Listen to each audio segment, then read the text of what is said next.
only, in a sense, seeing a mirage. And why has that not happened, Mr. Speaker? I would want to suggest that it is the problem of our politics that got into the way, and that politics is, in a sense, dragging us down.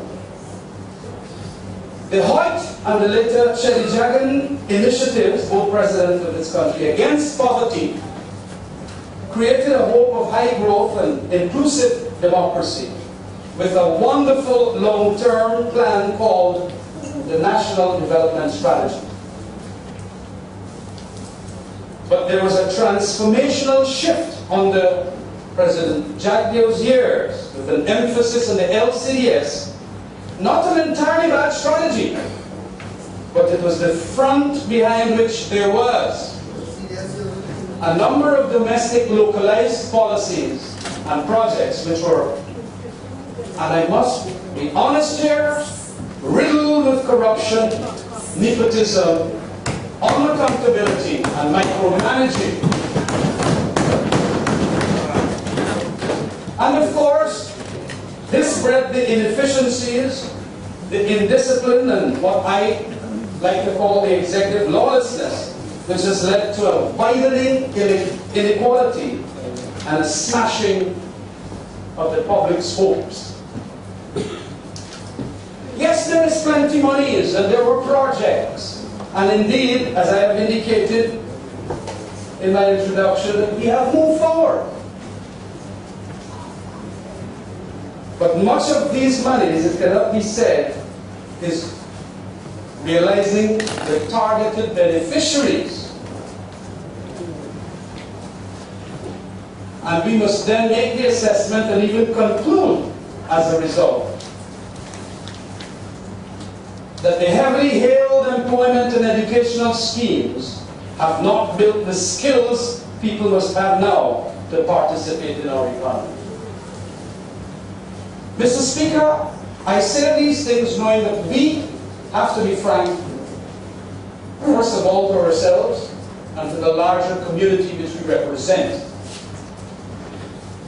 It surely has not produced, for example, workers for a Marriott hotel or educational and employment projects.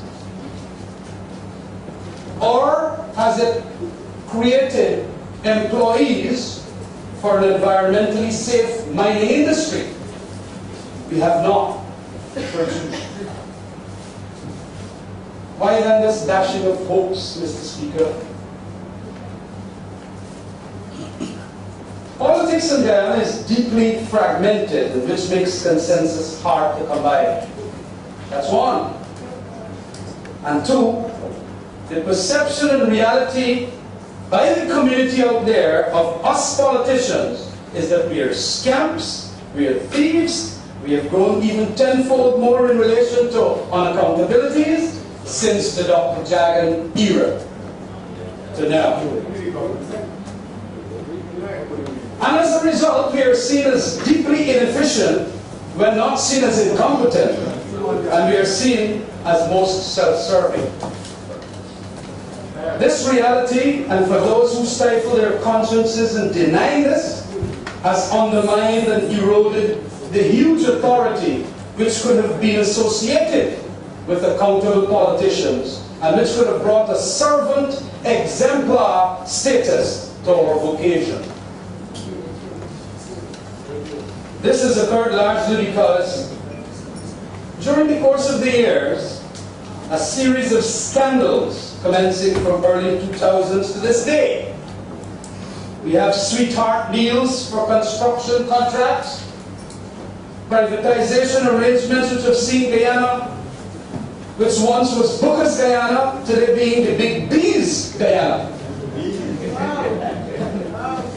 The granting of real estate development rights in exchange for very valuable consideration, and more recently including the grant of radio licenses to what I like to say, friends and favorites and even family in a most outrageously deceptive manner.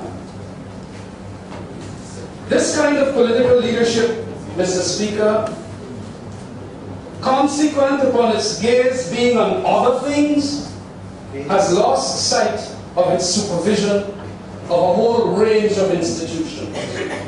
The police force to begin with, the court system, our public service, even the army, and which has now left these institutions' integrity in tatters.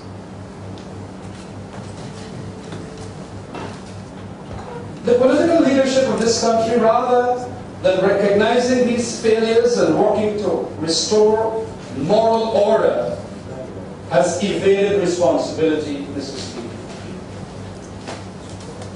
I want to say that Guyana's moral universe is shrinking. Graft and greed have caused it. The political leadership then, to use this word, scapegoats, if I may be permitted to use that term, this dysfunction in the present circumstances, scapegoated to the one-seat majority of the opposition. As if this one-seat opposition majority is the culprit. We have to damn that fiction, as it were, Mr. Mr. Speaker, it is not the majority opposition which is the cause of this dysfunction. Rather, it is the management and governance style of that political leadership that I talk about, and their subordinate bureaucrats.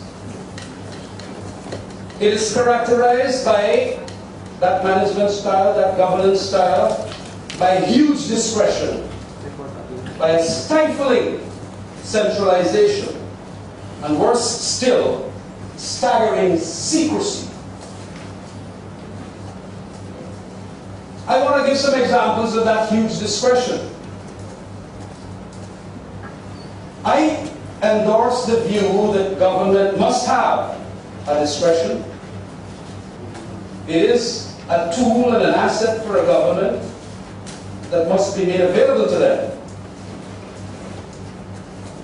But in Guyana, every day more and more, here the PDP government is never good at justifying its use of this discretion to constituencies affected by such decision. And we have seen that for some time now. Remember President Jagdeo and his grant of duty-free exemptions to Queen's Atlantic. And it is important that the necessary protocols be exercised, one such being that to thank the Honourable Minister of Finance for coming with a budget, knowing that there are challenges internationally, locally, regionally, and also thanking the Finance Ministry team who presented this lead here in Parliament. But I must immediately say that we feel in the Alliance that the budget would have been even a better one had there been a realization of the points that we made and we presented to the Minister some weeks before being incorporated into this budget. We had started a tripartite consultation process since last year, I think about mid-last year. And we had indicated a couple of points that we would like to see in the budget. And I will come to that at the appropriate time in my presentation. But I want to make mention, before I reach there, that it can be encapsulated, that is the debate on the 2012-2013 budget, encapsulated very well with certain words that Mr. Reverend Gilbert had stated last year. And I was taking a look at some of the answers and some of the speeches made, and I thought that this one rang out very well And it has to do with what he was saying, that indeed we are where we are, and it is better than where we were. Indeed, the Alliance for Change is not going to deny that we are better now than where we were. But I want to insist, that incorporating what the opposition had, we could have been far better than where we are.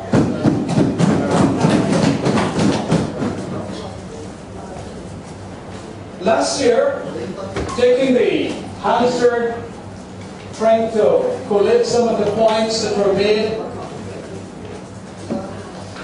it was a distinct impression that any perfunctory reading of such debates and discerning of them would reveal that there is something about our politics that is a drag on this Guyanese community.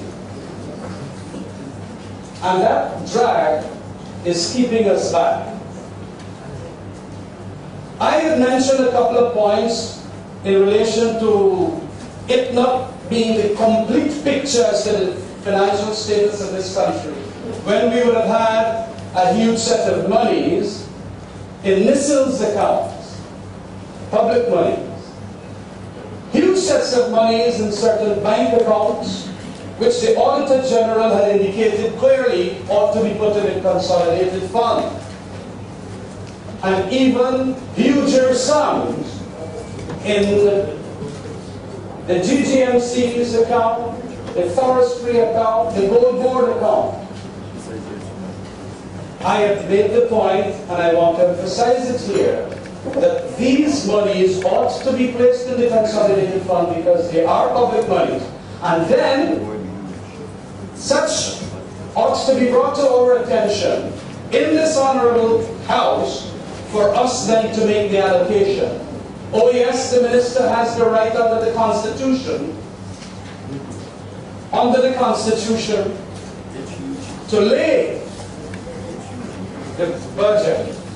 We have every right, however, to indicate where we feel money ought to be cut, money ought to be placed in other areas, so that we can have what we regard to as that which is beneficial to all and sundry in this case, in this country. A budget, of course, as priorities being placed and positioned, Mr. Speaker.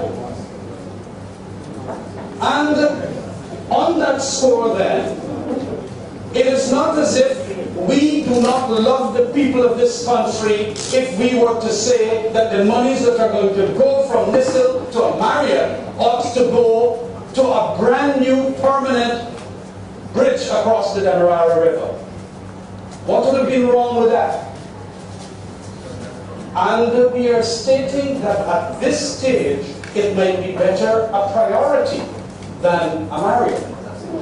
We are saying that we could have started up with certain monies, even if it's grants or loans, a state development bank, through which credit could have been gathered from entrepreneurs. It is our love also for people that encourages us to state that those are proper priorities which ought to be implemented. And so that is why we are saying that an accommodation with the opposition, which in this case, the new dispensation is a majority, is an imperative, Mr. Speaker. We have to listen to each other, and especially the government listen to the opposition. And the political posturings that go on with Madam Gail Teixeira indicating that, look, we seem not to think in terms positive for the people. Oh, we are all bad guys over here is not necessarily true. We are saying, Mr. Speaker, that we ought to make those accommodations to ensure that what collectively, collegially, is best for Guyana ought then to be what should be the confidence of this president. Our growth in the early 90s, Mr. Speaker, saw levels unparalleled in this country. Thanks to the ERP.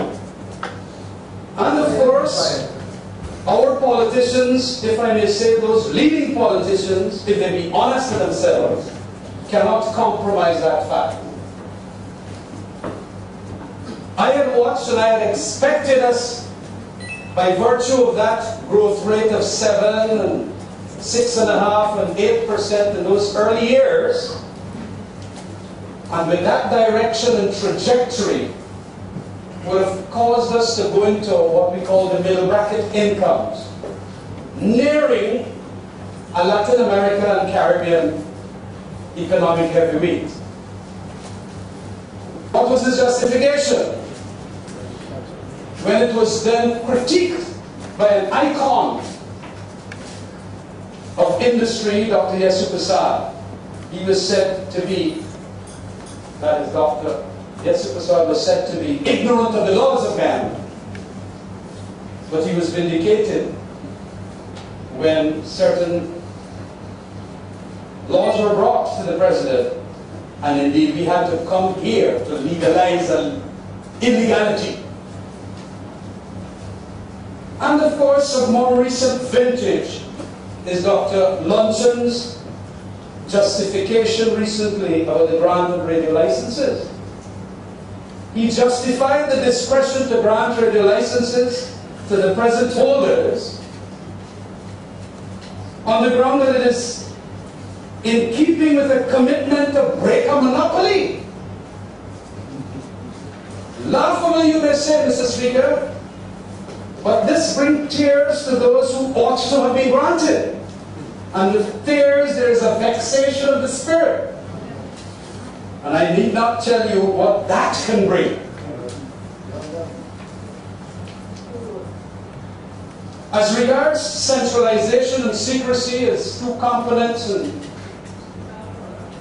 the management and governance style of this political leadership, I want to say this. The admixture of those two, centralization and secrecy, have caused me to coin a term in this parliament called control freakism. We have some control freaks around the place. It was brought out of my experience of seeing how this leadership across there, the aisle, loved to control everything. And even when I was a member of the People's Progressive Party and sitting at that end, the control of scholarships was a regular thing that I noticed. The attendance of people at seminars. The public purse they want to control entirely. The assembly here. Everything from apples to zebra. They want to control the local government process. Mr. Gandhi, sir? Honorable member? The subvention amount. Never wanting to enhance a decentralization which could see more people with more ideas making even better decisions.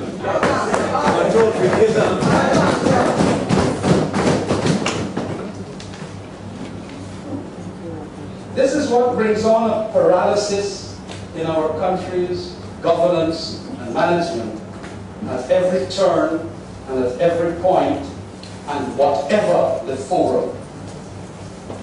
This is the reason why, Mr. Speaker, on the Access of Information Act, Honourable Member Mr. Gail Teixeira can say, to quote her in the Standard News, but so much information is already being disseminated, there is no urgency to operationalize the Act.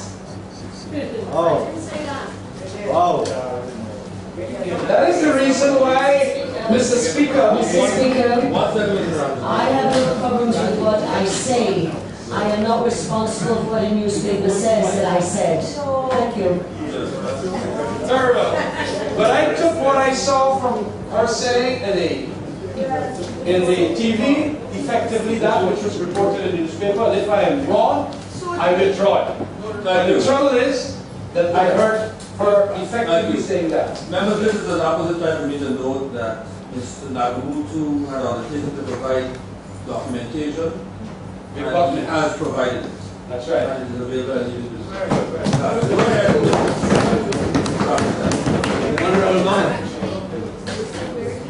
That is the reason also why the REOs in certain regions, not controlled by the government, have such huge difficulties getting their plans and budgets approved. Region 8 is a prime example. An Alliance for Change, the Alliance for Change has a chairman for that region. And of course, we all know that they proposed the councillors therein a certain budget, and the REO, we understand, presented something else to the Ministry of Finance. If we are going to talk about local governance, and when we have the councillors, by a majority in a democratic process, coming up and then itemizing basically what they would want for their territory, why then crib and confine them to that which the REO would later command? That is why, until Honourable Member Kathy Hughes, AFC member, asked the question about radio licenses, we never would have known that they were allocated since November 2011. That was a state secret, Mr. Speaker. Until the question was asked and the Honourable Prime Minister, had to then produce the answers. 2 days he did so before his term expired. And if the question was not asked, we may very well not have known the holders and their name. That is why we saw the Chenijagan Airport expansion only out for the first time. I learned of it through the Gleaner from Jamaica, and then the Culture News printing it here. And even, I think the name is Coffee Day out of India. The Indian Times had to tell us that there is a big forestry investment in Ghana by this big Indian entrepreneur. But there is so much more that is hidden that perforce in the coming days and months will be fathomed and discerned and unearthed by this one person majority opposition.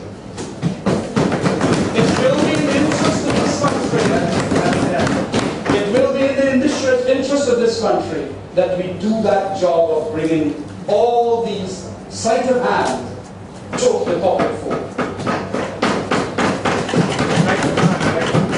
As I have said last year, we had what I regard as excessive financial irresponsibility through what we find in the NISIL and the GGMC accounts and all those.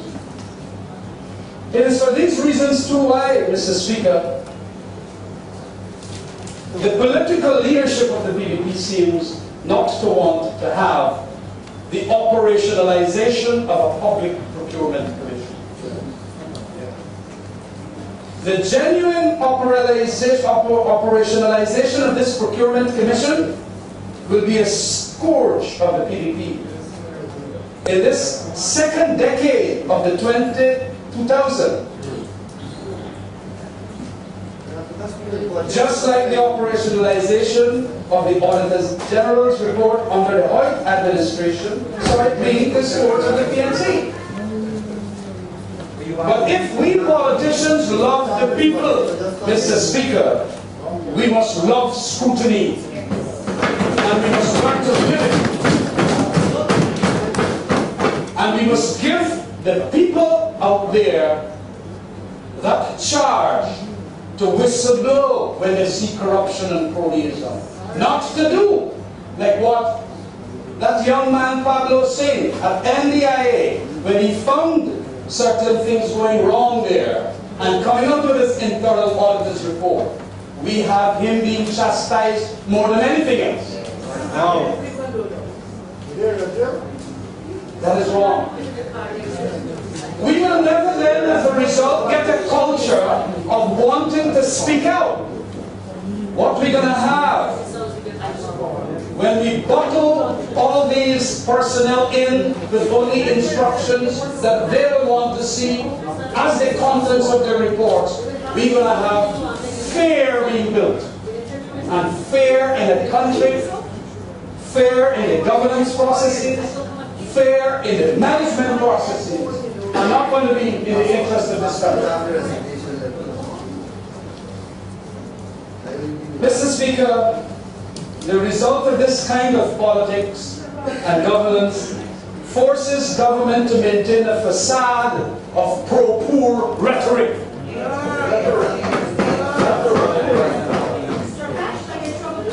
Yes, and it is exemplified in certain statements that pro-poor rhetoric in the contents of this 2013 budget presented by the Honourable Minister. There are large doses of it. That's the what and what the poor will benefit from. It also forces this political leadership to do outreaches to disadvantaged ethnic groupings for natural political survival. It does. I have seen that. It urges also a cost-down and hominem politics. Views down, calling people jackasses, calling them only at Rosedown County ground, fool, and so on. And it even forces opportunistically, as is the recent platform of this government to disappear, a state big business kind of reality. The word is quite in order.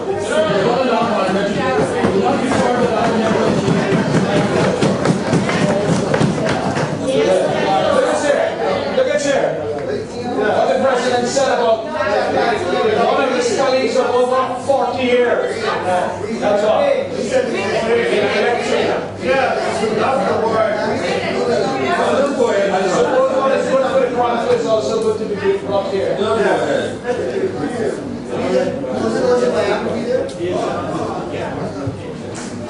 And so this association then creates, demands a certain raw political survivorship of the elite. We welcome, Mr. Speaker, an admixture of the state and the market, but we do not want to see, as Dr. Jenny Jagan would have wanted not to see, the states cuddling with certain big B's only. We have to create the condition that all and sundry must have equal opportunity on justified criteria for owning lands, for owning radio licenses, for getting contracts, for getting other things and state resources.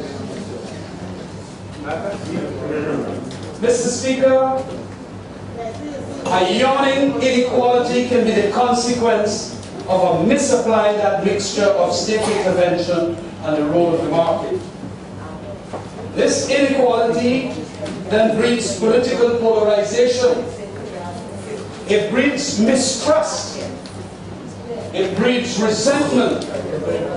It breeds the accumulation on the one side of haves and on the other have not. And there's a distortion of the democratic process, the democratic system, in which money increasingly confers political voice and power. Money. And I'm seeing that happening. The big boys in this country are becoming predominant. Mr. Speaker, these pointers that I am addressing largely come from a certain reading that I an article that I read from a very prominent politician out of Latin America, Oscar Arias. This budget is going to have troubles because our politics have trouble. And it is based on when your obscene gesticulations and lewd gesticulations just now do not bring that good politics that we wanted in this country.